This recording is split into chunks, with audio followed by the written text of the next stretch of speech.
Thank you, sir. Thank you for giving me this opportunity to speak about education, which is a subject very close to my heart. Before I speak for the demand for grants for the Ministry of Education, I'd like to just respond to some comments by the opposition, where they mentioned about the division of budget over the number of students. I'd like to highlight here that, as was mentioned by members of the opposition, education is a concurrent budget item.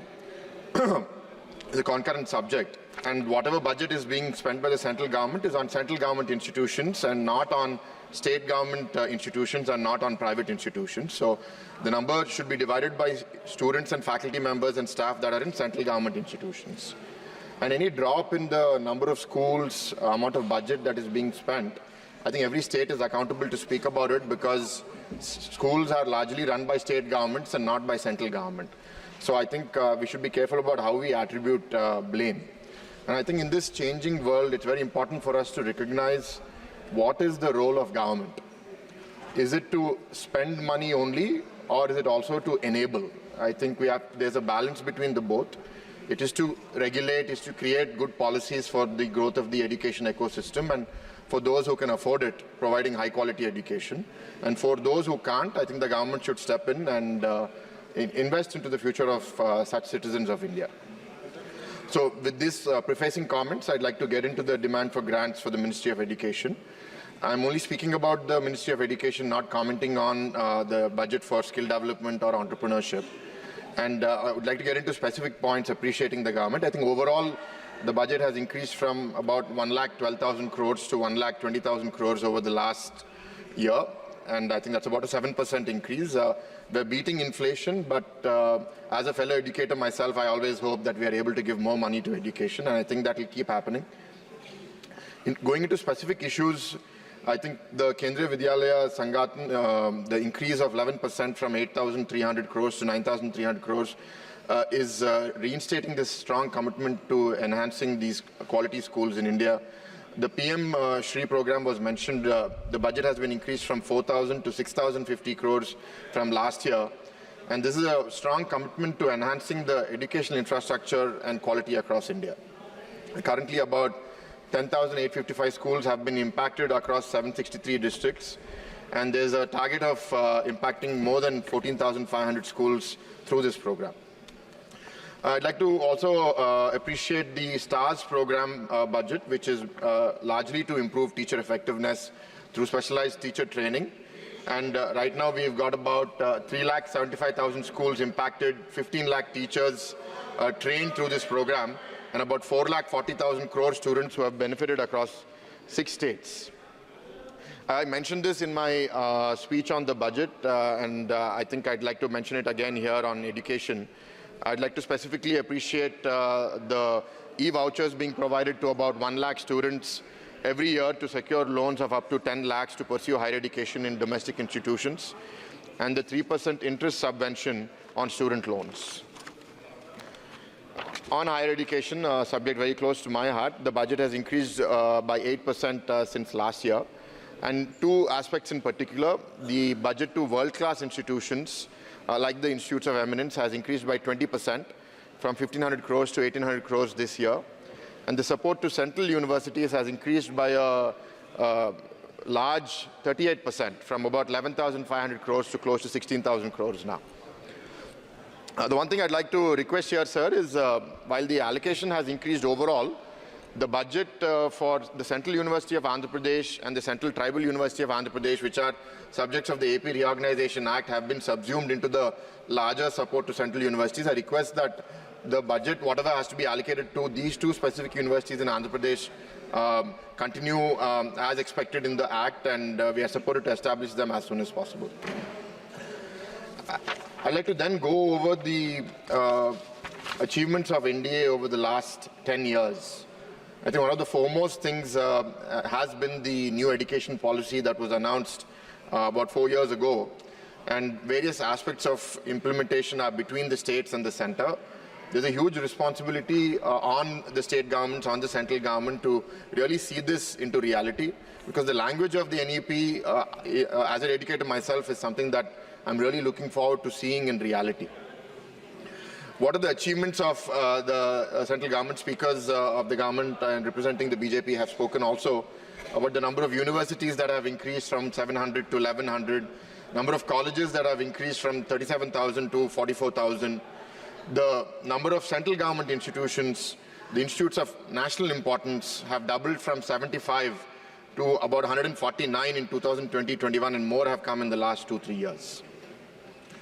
The educational outcomes have been spoken by speakers before me, but I'd like to reinstate my appreciation for the increase in women enrolled from 1.5 crores to 2.1 crores, close to 2.1 crores, indicating a 32% jump in women enrollment. And the ratio between male and female students in higher education is 1 to 1.01.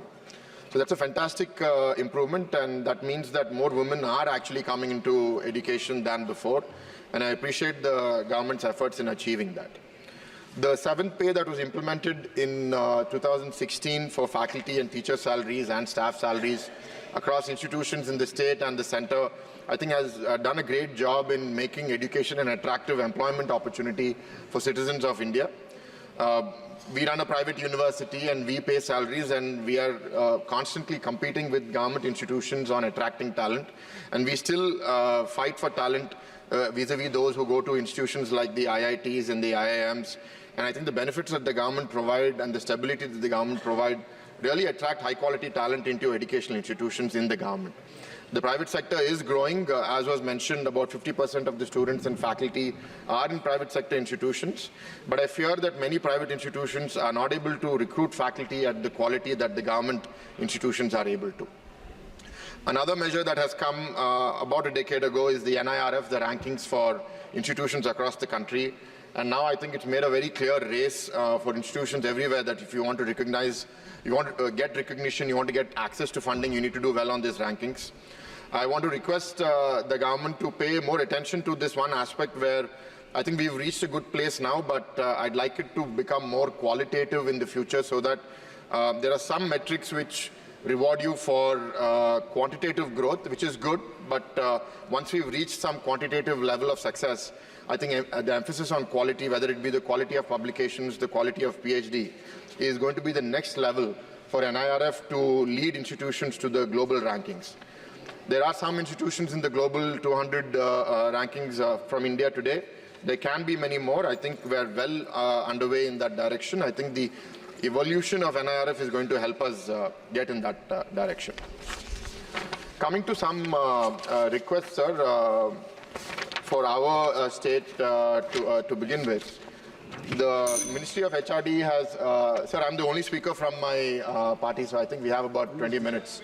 7 minutes. Not more than I spoke. Not more than I spoke, but I think our party has about 20 minutes. Okay, sir, take one more minute, fine, yeah. Finish.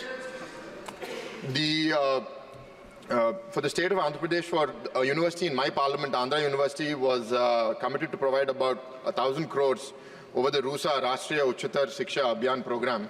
And we've received some money in phase 1 and phase 2 to the tune of 20 and 100 crores. The previous state government has not paid its share, and hence further devolution of funds haven't happened. So my request is that the state is in a bad shape. This program should continue to support Andhra University. And the RUSA overall has increased to 1,814 crores this year for such state universities across the country.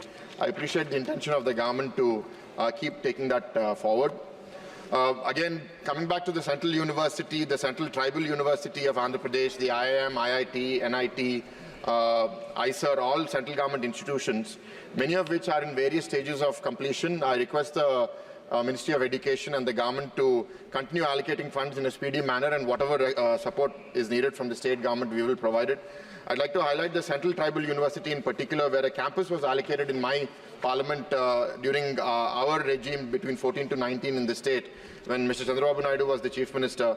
But the previous state government had created a lot of confusion, tried to move it to a very different area where they didn't allocate the land fully, and the campus didn't start. And the request from the staff of the Central Tribal University is to come back to the campus that was allocated in Kottavalasa Mandal in my parliament, where the 500 acres of land has already been allocated.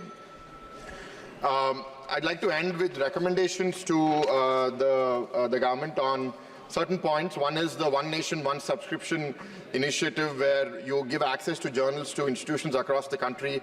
If the central government can get that access, I think institutions around the country will benefit. Integrating social and emotional learning into the Indian curriculum and encouraging alternative education models is critical because we're seeing mental health challenges grow across the country, and I think that support is essential for our education to change. Giving more support to repairs and maintenance. I see that government institutions are suffering from lack of repairs and maintenance budgets. And lastly, and most importantly, I'd like to request for a budget on research on how outcomes of school education, outcome of higher educations are changing. What's happening? Are government school students going to colleges? Are college students getting jobs? We need to track them maybe via the Aadhaar, create a national database, and change the way we invest money into education, because with the advent of AI, with the advent of technology around the world, the jobs are changing and our education system doesn't seem to be equipped enough to face those changes. I request the Centre to invest into that research and change the way we invest our money for the future. Thank you for this opportunity, sir. Thank you. Sri Sunil Kumar, Honorable Member Sunil Kumar. धन्यवाद सभापति महोदय। आज मैं